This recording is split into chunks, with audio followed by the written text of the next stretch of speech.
Hey guys, Dr. Alex Punch Doctor here, CEO of Punching Power, and today I want to go over Gerald McClellan's punch mechanics. Gerald was a ruthless puncher with an incredible cross and a hook. He didn't throw many strict straight punches or uppercuts though. In fact, I didn't really see any as I was looking through the footage. Today I'm going to go over a quick refresher of punch mechanics concepts, some of Gerald's punch mechanics, a little bit about telegraphing, and some quick information in the end about brain injuries in the ring. If you're new here, please check out my Kinetic integrated mechanics reference video where I go into detail about all the concepts related to punching power. It's really the starting point of all my mechanics breakdowns, and it's important you watch it so you get the full benefit of these videos. Additionally, if you want to maximize your speed, power, success in the ring, and become more dangerous, confident, and respected both inside and outside the ring, check out my program, The Power Punching Blueprint, available at howtopunchharder.com.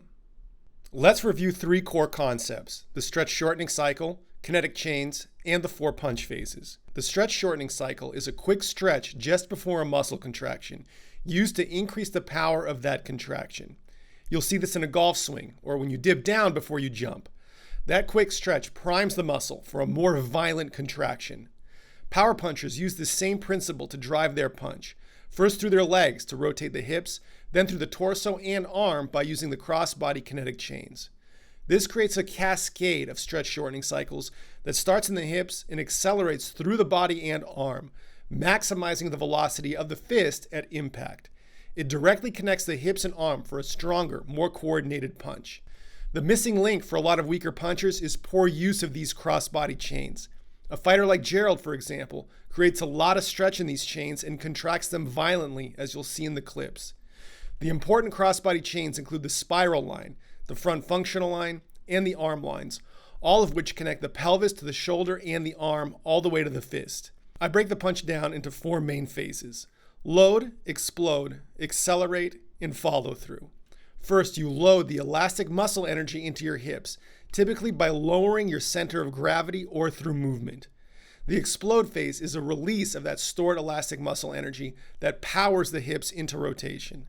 That rotation then stretches the crossbody chains, creating a cascade of accelerating stretch shortening cycles through the torso and arm all the way to impact. At impact, you transfer your weight into and through the target, which is the follow through. If you'd like a more detailed explanation, check out my reference video. The link for that is in the description. Let's get into the clips.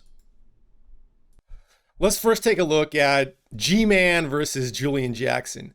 This was the highest quality fight I could find with Gerald McClellan, so I'm going to use that for the majority of punches, and then we'll move on to a few other clips I found if you're interested.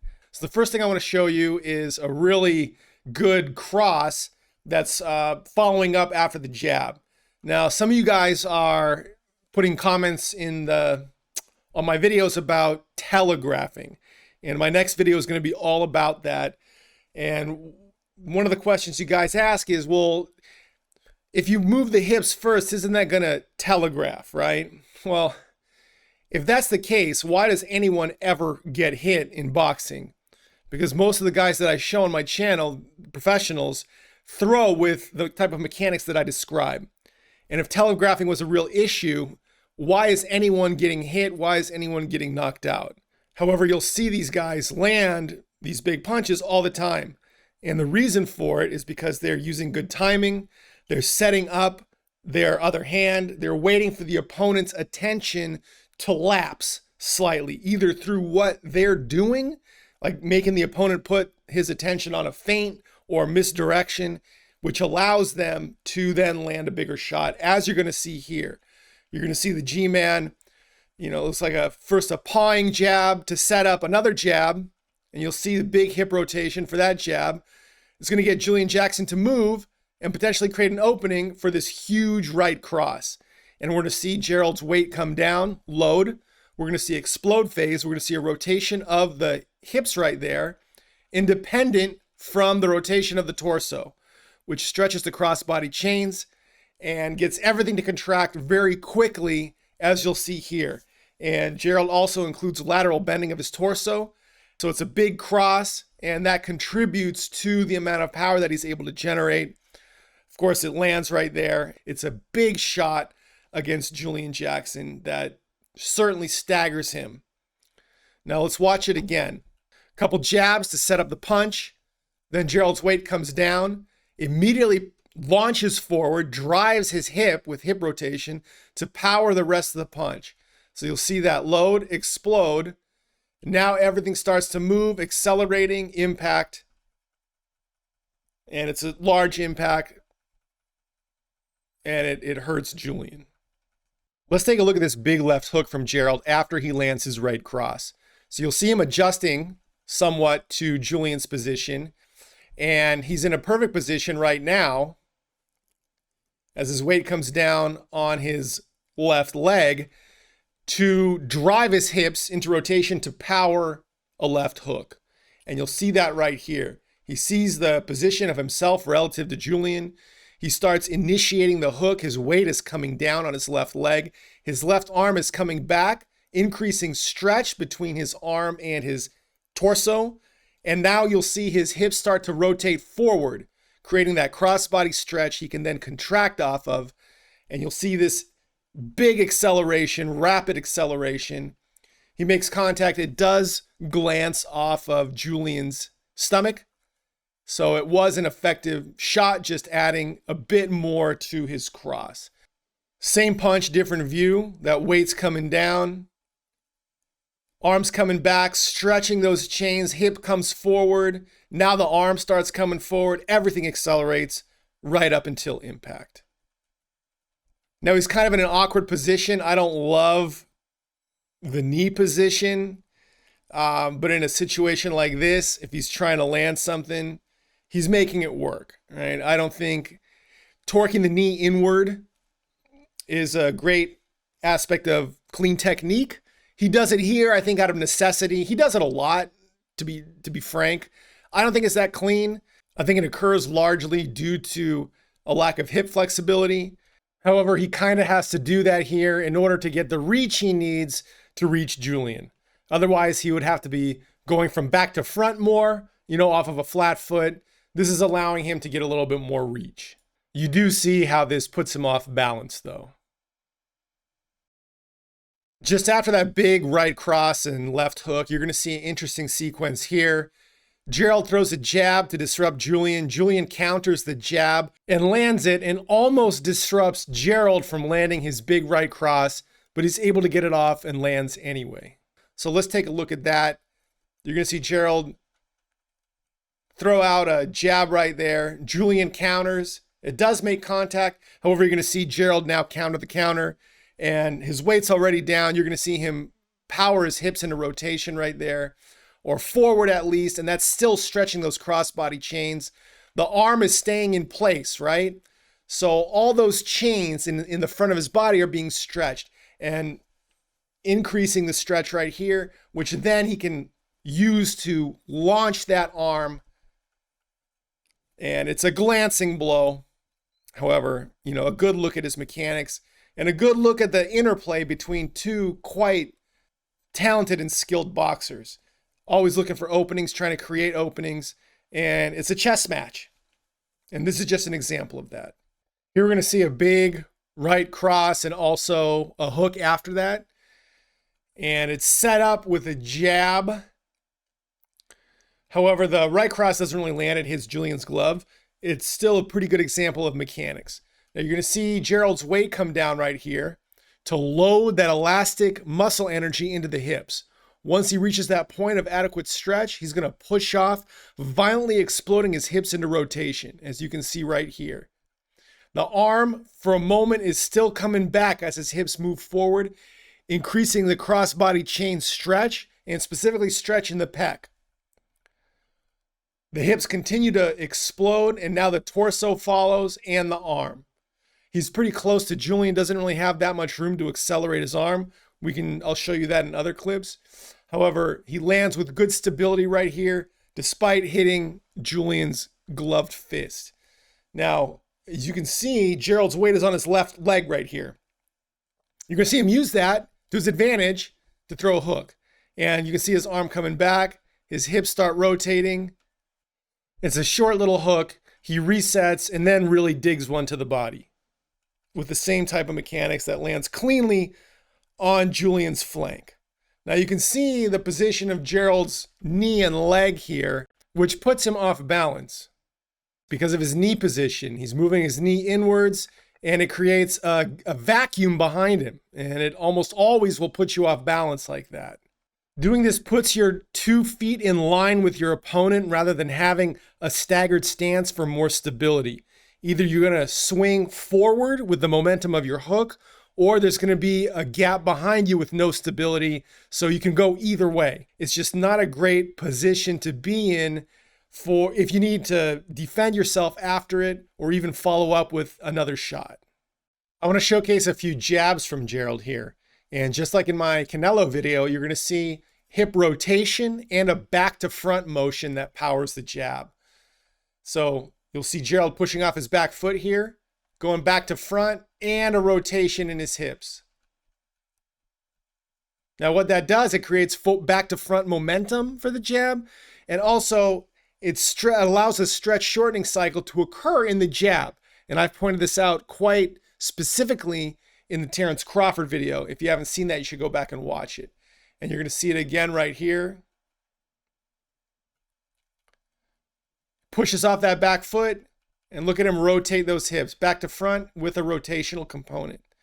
Stretching those chains, really allowing the shoulder blade to bounce off the spine in the back to catapult the jab forward. Doing that allows the jab to maintain relaxation all throughout the movement until impact where you grab the fist. It makes for a more pop in the jab, a more concussive jab. Here's another view of the jab. We're going to see a couple right here. A short throwaway one. I don't think it lands very well. A little bit. And then right here to counter Julian's jab to respond with Gerald's own jab. We'll watch that again. So again, it's a situation of countering the counter. Gerald throws his jab out. Julian counters it right here. And now Gerald's going to counter the counter, following Julian's arm back in. You see his weight come down on his back foot and plyometrically explode forward with back to front motion and rotation. And you can see his body leans into the jab. So he's supporting that jab with his body weight. And lastly, here's another example. A very sharp, quick, rapier-like jab. Gerald is in an on his mark position. He pushes off that back foot, pushing his hips from back to front and rotating them, allowing stretch to occur in the crossbody kinetic chains that he can then contract on to increase the speed and concussive pop in his jab. Let's take a look at this big right cross that Gerald throws, where it shows very clear independent rotation between the hips and the torso. You're going to see him keep his low center of gravity even while throwing his throwaway hook / jab to disrupt and maybe disturb Julian. Keeps his weight low and then pushes off from his back foot right about here, and you'll see his hips rotate right there. And you can see that rotation, just slightly independent of the torso, and right there everything accelerates and starts moving forward. Right there is a glancing impact, but you'll see how far he follows through. And of course, follow through and weight transfer is a huge aspect of delivering power to your target. So we can watch that again. He keeps a real low center of gravity. We're going to go forward right here. Just do a little probing jab, a little throwaway right here, keeping his weight pretty low. Just a quick skip step and pushes his hips forward right there. Arm is coming up. Now everything comes forward. Looks like a glancing blow, but look how far he is transferring his weight and following through right there. And of course, follows up with the hook using the knee torque version or method. But in this scenario, it allows him to escape to his left so it doesn't hurt him. Now, I want to show you this sequence, and we're going to take a look at Gerald's shoulder as he celebrates in the background. So look I want to point out his flexible shoulder. It's not like unstable flexible. However, there is flexibility to it. The muscles there aren't really tight, right? And a relaxed muscle, a loose muscle, can contract more than a tight muscle. So you're going to see him throw his arm just like a tennis serve almost, following the same sort of pattern. Just as I point out, how a punch is similar to a tennis serve. But look at his shoulder kind of bending backwards and then going forwards. It just shows that there's some flexibility in there. And he uses that like a whip to throw his punches. He's got a lot of muscles in there, a lot of musculature, long, flexible, relaxed muscles. And that's one of the things that allows him to punch with such snap and have those big concussive punches. Long levers, like look at his long legs and arm. Big pec muscle, clean connection between origin and insertion, and just a bit of flexibility there that allows that whipping motion to take place, as you can see in there. So hopefully that offers you a little insight into his build. And one of the things, it's not everything, but it's one of the things that allows him to punch with the type of power that he has. I want to take a look at this sequence, McClellan versus Williamson, where you're going to see Gerald setting up a right hand behind the jab. And you're going to see the jab disrupt and distract Williamson to allow Gerald to set up his right hand. Some of you guys ask about telegraphing. Well, this is how you camouflage your movement and your setup. So you're going to see a few different jabs. Jab to the head right there. And look how Gerald's getting into position now with another little throwaway jab just to disrupt Williamson, get his head to move. And right now there's a lot of noise going on, right? Gerald created a lot of noise. Williamson, his arms are not flailing exactly, but he's trying to defend himself. And momentarily his attention is not on Gerald anymore.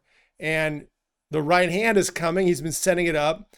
I don't really see it lands right here, but I guess it does, and it causes a knockdown.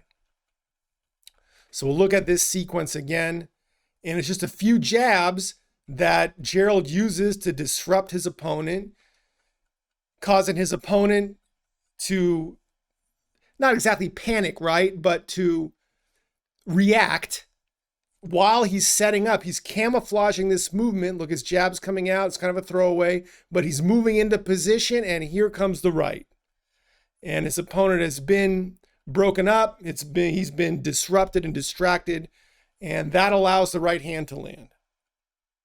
So that's how big shots land. That's why the jab is such an important punch in boxing. Here you're going to see some clips of Gerald in his 5th professional fight. And he's fighting an opponent that he is just significantly superior than.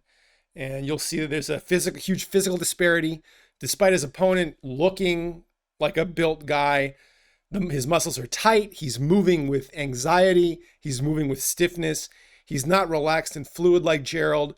Gerald probably has a huge mental edge as well. And these things, if someone's really tight and tense in front of you, you can see it. And you know that they're not going to be able to respond to you like someone who's relaxed. So you can take a few more liberties, and you'll see here, why does Gerald land? Why does he land this if the opponent knows it's coming? Well, number one, the guy's outclassed. Number two, probably never seen someone like Gerald before. If he has, then he's used to being in this position perhaps as an opponent, and it's not that important for him to actually really win.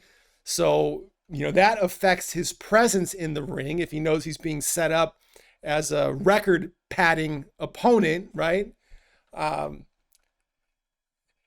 If he's tight, he's not going to have the reach. He's obviously not that mobile. And, he's got that deer in the headlights frozen look. And he's just a sitting duck for the G-Man. So, if he can see these things coming, why doesn't he get out of the way? Well, it's not that simple. There's 1,000 other little variables and intangibles at play here. So my next video is going to be all about telegraphing. However, I want to look at another example of Gerald setting up his right hand with a few jabs against Lester Yarbrough here. You're going to see Gerald throw the jab out, and it's getting Lester to cover up. So he's not really paying attention. He's not looking at what Gerald is doing, and Gerald lands the right hand.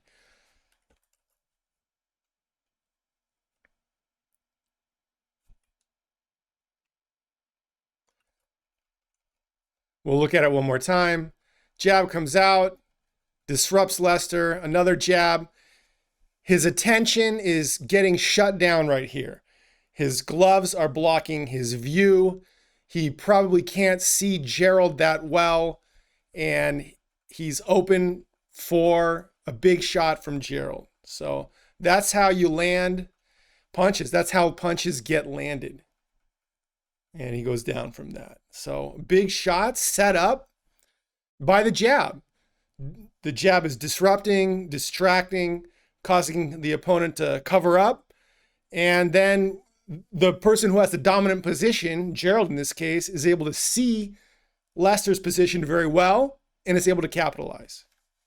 I want to take a minute to talk about brain injury in boxing. One of the most common causes of death or debilitation from combat in the ring is a subdural hematoma, which is a collection of blood under the dura, which is a leather-like membrane that covers the brain. It's part of the brain's defensive layers, which starts with the skin, then the skull, and then you have 3 membranes over the brain itself. Now, over time, a combat athlete's brain can shrink due to trauma, like CTE. You've probably seen the pictures of a healthy brain compared to a CTE brain, and the size difference is significant. When the brain atrophies, it has more room to move inside the skull. That means more space for it to rattle around or slosh around when the head is struck. This movement can tear and stretch small veins that connect the surface of the brain to larger venous cavities, which causes a brain bleed. This is also why fighters tend to get knocked out more easily later in their careers. A smaller brain can move more violently inside the skull when the skull gets hit. When you get hit in the skull and the small brain, it has more room to move around because there's more space between the brain and the skull. This extra movement can stretch or tear nerve cells and even tug on the brainstem. In Gerald McClellan's case against Nigel Benn, he's probably had a lot of damage to the brain before from gym wars, fighting guys like Julian Jackson, and the repeated shots against Nigel Benn likely caused one of those veins to tear, leading to bleeding inside the skull and even on the brain. As the pressure builds on the brain cells get starved of oxygen and they can die. And at the same time, the blood itself on the brain is toxic to the brain tissue itself. And the body's attempt to repair that damage by flooding it with inflammation and white blood cells can destroy even more cells. So to summarize, repeated head trauma can shrink the brain. A smaller brain can move more inside the skull when it's struck. That increased movement means a higher risk of tearing veins and a higher chance of developing devastating brain trauma. All right, that's it for now. If you like this kind of content and want to support the channel, hit the like and subscribe buttons. And if you're interested in maximizing your own speed, fluidity, and punching power so you can reach your potential in the sport, check out my program, The Power Punching Blueprint, available now at howtopunchharder.com. That's it for now. Thanks for watching, and I'll see you in the next video.